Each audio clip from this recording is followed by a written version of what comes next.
মধ্যপ্রাচ্যে চলমান সংঘাতের প্রভাব এবার পড়েছে আফ্রিকার দেশ কেনিয়ার মাংস রপ্তানিতে। আকাশপথে বিঘ্ন বেড়ে যাওয়ায় বিমান ভাড়া এবং যুদ্ধ ঝুঁকি বিমার কারণে রমজানের মতো চাহিদার শীর্ষ মৌসুমের পরেও দেশটির রপ্তানি নেমে এসেছে স্বাভাবিকের মাত্র ৫%। নতুন বাংলাদেশ গড়তে এলো জুলফিকার স্টিল। জুলফিকার স্টিল, ইস্পাত দৃঢ় অঙ্গীকার।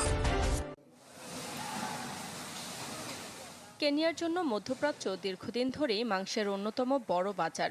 বিশেষ করে সংযুক্ত আরব আমিরাত, সৌদি আরব এবং কাতারের মতো দেশে বিপুল পরিমাণ গরু ও ছাগলের মাংস রপ্তানি হয়। রমজানকে ঘিরে সাধারণত এই চাহিদা আরও বেড়ে যায়, তবে এবার রমজানের পরেও মেলেনি আশানুরূপ মুনাফা। ক্রেতাদের ক্রয় ক্ষমতা কমে যাচ্ছে, বিশেষত রমজানের পর। যদি এই যুদ্ধ দীর্ঘায়িত হয়, আমরা ব্যবসায় টিকে থাকতে পারবো না। বিমান ভাড়া এবং যুদ্ধ ঝুঁকি বিমার খরচ বেড়ে যাওয়ায় রপ্তানিকারকরা বড় ধরনের সমস্যায় পড়েছেন।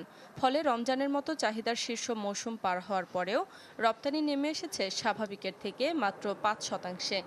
বিশ্লেষকদের আশঙ্কা, মধ্যপ্রাচ্যের সংঘাত ও আকাশপথের অনিশ্চয়তা দীর্ঘায়িত হলে কেনিয়ার মাংস শিল্প এবং রপ্তানি আয়ে আরও বড় ধাক্কা লাগতে পারে। মাংস রপ্তানিকারক হিসেবে আমরা বড় ধাক্কা খেয়েছি।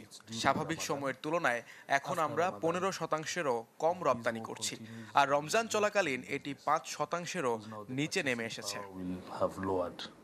দেশটির সরকারি তথ্য অনুযায়ী 2024 সালে কেনিয়ার মোট মাংস রপ্তানি আয় ছিল প্রায় $145.4 মিলিয়ন, আর মধ্যপ্রাচ্যে প্রতি সপ্তাহে রপ্তানি হতো গড়ে প্রায় $2.3 মিলিয়ন মূল্যের মাংস।